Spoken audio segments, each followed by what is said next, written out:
दोस्तों, कहानी का आनंद लेने के लिए कहानी को पूरा सुनिएगा और अगर कहानी अच्छी लगे तो लाइक कीजिएगा। चैनल को सब्सक्राइब नहीं किया है तो चैनल को सब्सक्राइब कीजिएगा। तो चलिए स्टार्ट करते हैं। गोरी, इसी नाम से सभी पुकारते थे उसे। जो कभी ज़्यादा प्यार दिखाए तो गोरिया कहकर बुला ले। वैसे तो इस चेहरे के लिए गोरी नाम से ज़्यादा सटीक नाम कोई न था। लोहारों के परिवार में अकेली गोरी ही थी जो इतनी खूबसूरत थी। नहीं तो लोहार के परिवार में जन्म लेने का मतलब ही था लोहे और आग में तपना, जिससे किसी की भी रंगत काली हो जाना लाजिम ही था। इस तपिश के बीच में भी 20 साल की गोरी पर सुनहरी आभा बिखरी रहती। गोरी की अम्मा कहती, अरे जब लड़की जवान होए तो उसके चेहरे पर नूर बरसे है और उसकी जवानी की खुशबू साथ साथ गांव तक जाए है। और गोरी की अम्मा सही कहती थी। गोरी की खूबसूरती के किस्से 7 गांव तक भले न गए हों, पर उसके अपने गांव में सभी कुंवारे लड़के गोरी को देखकर आहें भरते थे। रोज सुबह जब गोरी अपने खेत पर काम के लिए जाती तो गांव के लड़के उसे मन भर कर घूरते और छेड़ते थे।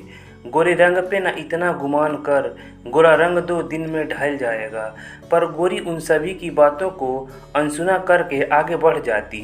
गांव के इन्हीं मंचलों में था ठाकुर का एकलौता बेटा केवल सिंह। उसके पिता के पास पैसों की कोई कमी नहीं थी।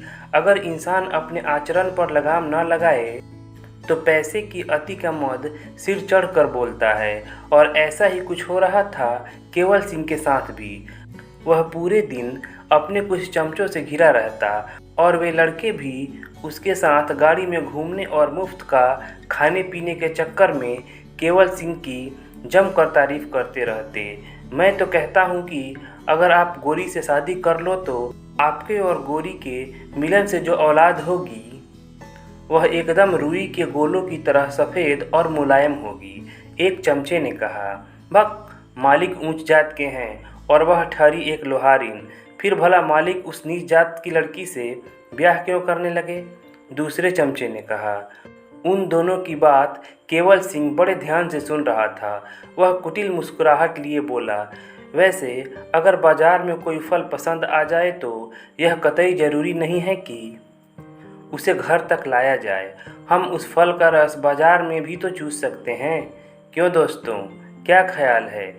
केवल सिंह की इस बात का उसके सभी साथियों ने हंसते हुए समर्थन किया।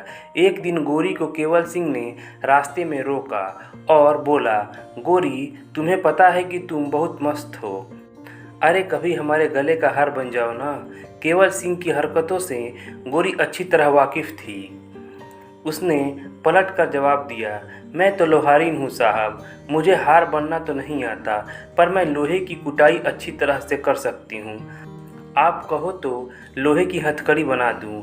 गोरी ने त्योरियां चढ़ाते हुए कहा। केवल सिंह को गोरी से ऐसे जवाब की उम्मीद नहीं थी और फिर अपने साथियों के सामने ऐसी फजीहत होते देखकर उसने चुप रहना ही ठीक समझा। पर गोरी की यह बात उसे अंदर तक चुभ गई थी।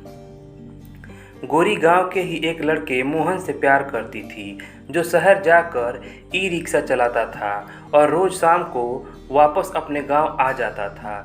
गोरी ने केवल सिंह द्वारा बार बार छेड़े जाने की शिकायत मोहन से की तो मोहन को बहुत गुस्सा आ गया। तू कहे तो अभी उस ठाकुर के बच्चे का मुंह तोड़ दूं जाकर। अरे नहीं मोहन, यह सब लड़ाई झगड़ा अच्छा नहीं है। मैंने उसे जवाब दे तो दिया है, अब वह मुझसे कुछ नहीं बोलेगा। गोरी ने कहा। एक तरफ तो केवल सिंह गोरी की जवानी के मज़े लूटना चाहता था, वहीं दूसरी तरफ गोरी द्वारा की गई बेइज्जती से वह गुस्सा था। एक दोपहर को जब गोरी अपने घर से बाहर निकली तो केवल सिंह की नज़रें उसका पीछा करने लगी और आगे जाकर केवल सिंह ने एक खेत के पास गोरी को दबोच लिया और उसके मुंह में कपड़ा ठूंस दिया। उसके बदन के सारे कपड़े फाड़ दिए और गोरी का रेप करने लगा। उसकी इस घटिया हरकत को केवल सिंह का एक चमचा अपने मोबाइल फ़ोन में कैद करने लगा। गोरी की चीख मुंह में कपड़ा ठूसे होने के चलते घुट कर रह जा रही थी। कुछ देर तक अपनी मर्दानगी दिखाने के बाद केवल सिंह हाँफते हुए अलग हो गया था। उसके चेहरे पर एक कुटिल मुस्कुराहट थी, मानो उसने अपना बदला पूरा कर लिया हो। अपने फटे कपड़ों से अपने अंगों को किसी तरह से ढकते हुए गोरी घर पहुंची। उसके घर में उसकी विधवा माँ ही थी, जो गोरी की इस दशा पर रोने के अलावा कुछ नहीं कर सकी। अलबत्ता गोरी को ले जाकर नल के नीचे खड़ा कर दिया और तेजी से नल का पानी निकालकर गोरी के ऊपर डालने लगी। कुछ दिनों के बाद जब अपने ऊपर हुए रेप की बात गोरी ने मोहन को बताई तो वह आग बबूला हो गया और हाथ में लोहे का हंसिया लेकर यह कहते हुए बाहर की ओर भाग पड़ा, आज तक तुमने मुझे रोके रखा, पर अब मैं इस ठाकुर के बच्चे का सिर काट कर ही रहूँगा। मोहन के सामने अपने दोनों हाथ फैलाकर गोरी खड़ी हो गई और कहने लगी, तुम उसे जाकर मार भी दोगे तो उससे मेरी गई इज्जत वापस तो नहीं आ जाएगी, पर उसका अमीर बाप अपने पैसे के बल पर तुम्हें जेल भिजवा देगा और फिर तुम्हारे पीछे मेरा क्या होगा, यह भी तो बताओ। ज़रा ठंडे दिमाग से सोचो। गोरी की बात मोहन की समझ में तो आ रही थी, इसलिए वह रुक गया और बोला, पर हम क्या करें? उसे ऐसे ही छोड़ देंगे तो कल वह फिर वही हरकत करेगा। मोहन ने कहा, नहीं, उससे बदला लेने के लिए हमें कुछ और सोचना होगा। गोरी ने मोहन से कहा। गोरी ने अपने रेप की शिकायत गांव के मुखिया और पंचायत से की। गोरी ने मुखिया से यह भी कहा कि अगर उसे इंसाफ नहीं मिला तो वह खुद को सारे गांव के सामने आग लगा लेगी। मामला एक लड़की द्वारा धमकी दिए जाने का था और फिर गांव में एक ईमानदार पत्रकार रहते थे जो गोरी को इंसाफ दिलाना चाहते थे।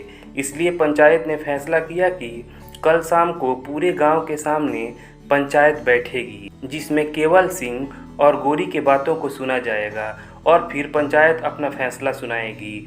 अगली शाम को पंचायत के सामने पूरा गांव जमा था। केवल सिंह अपने मद में था कि भला पंचायत उसके खिलाफ फैसला सुनाने की हिम्मत कैसे करेगी।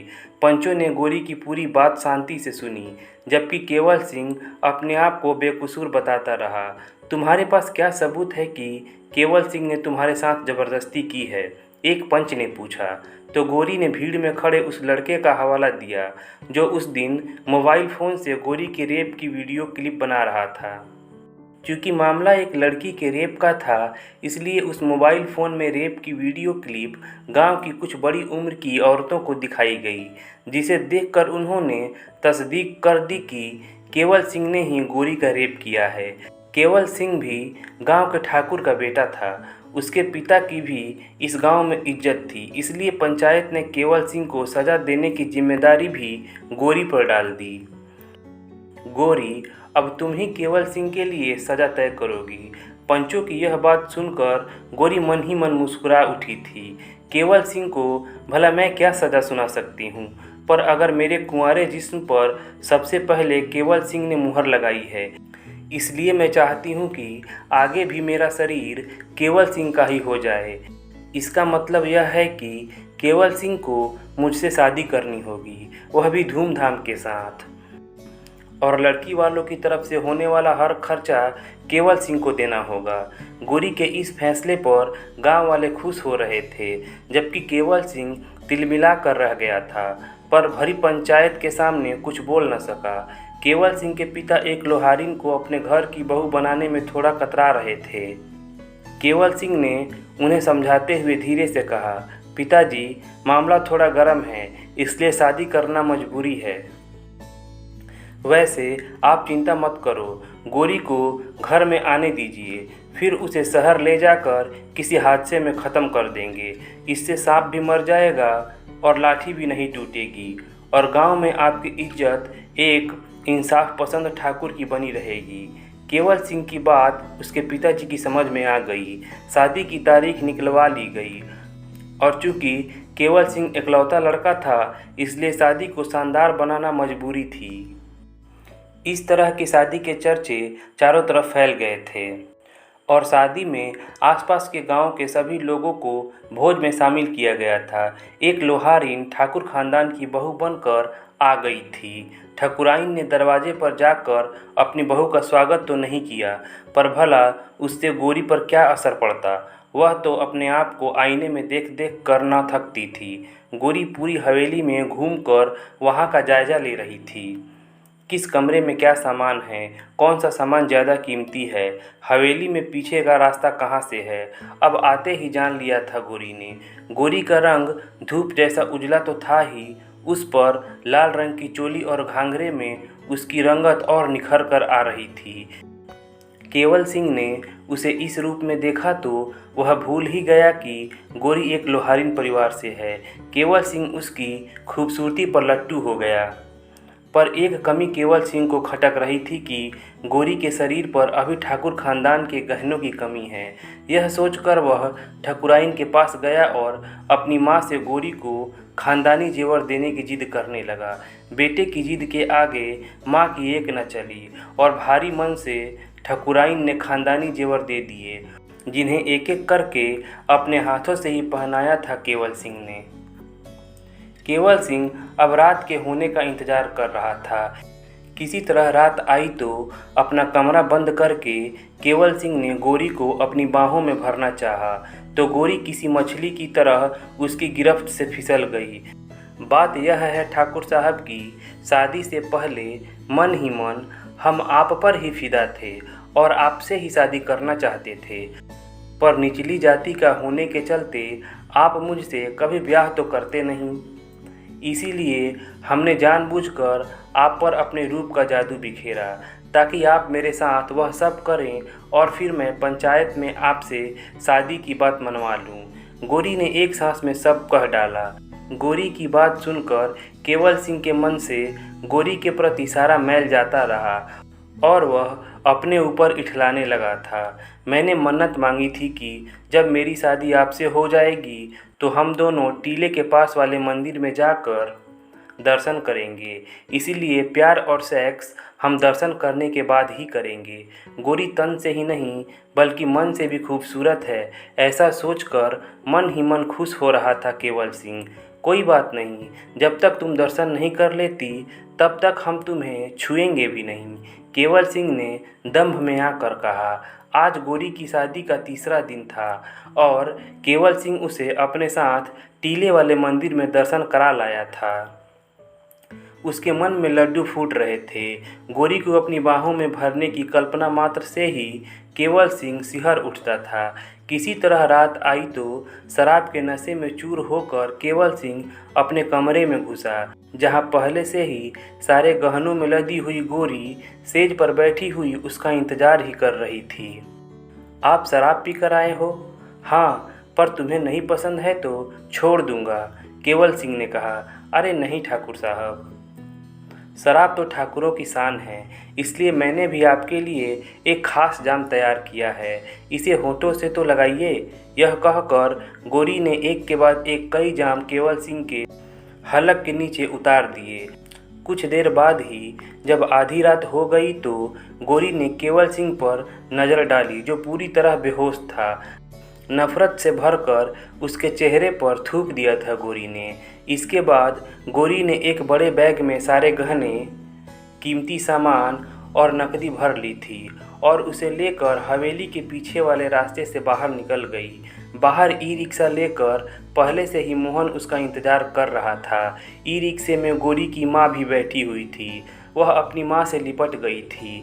पहले हमें यहाँ से निकलना होगा, मोहन फुसफुसाया। सुबह की पहली किरण फूटते ही गांव से बहुत दूर निकल गए थे गोरी और मोहन, जहाँ वे अपनी दुनिया बसा सकते थे। सुबह हवेली में तब हंगामा मच गया जब केवल सिंह को कमरे में कहीं भी गोरी नहीं मिली और अलमारी से नकदी भी गायब मिली और कीमती सामान भी। केवल सिंह की समझ में आ गया था कि उसके साथ गोरी ने क्या खेल खेला था, पर अब भला वह अपना सिर पीटने के अलावा कुछ भी नहीं कर सकता था। पूरे गांव में यह बात जंगल की आग की तरह फैल गई थी। गांव के पत्रकार ने भी इस खबर को तुरंत ही भुनाया और अगली सुबह के अखबारों में यह खबर छपी कि शादी के तीसरे दिन ही दुल्हन गहने और कीमती सामान लेकर फरार। दोस्तों, अगर कहानी अच्छी लगी हो तो प्लीज़ लाइक कीजिएगा, इससे हम लोगों का उत्साह बढ़ता है, और कमेंट्स करके बताइएगा कि कहानी कैसी लगी है। और चैनल को सब्सक्राइब कीजिएगा। चलिए मिलते हैं अगले कहानी वाली वीडियो में। धन्यवाद।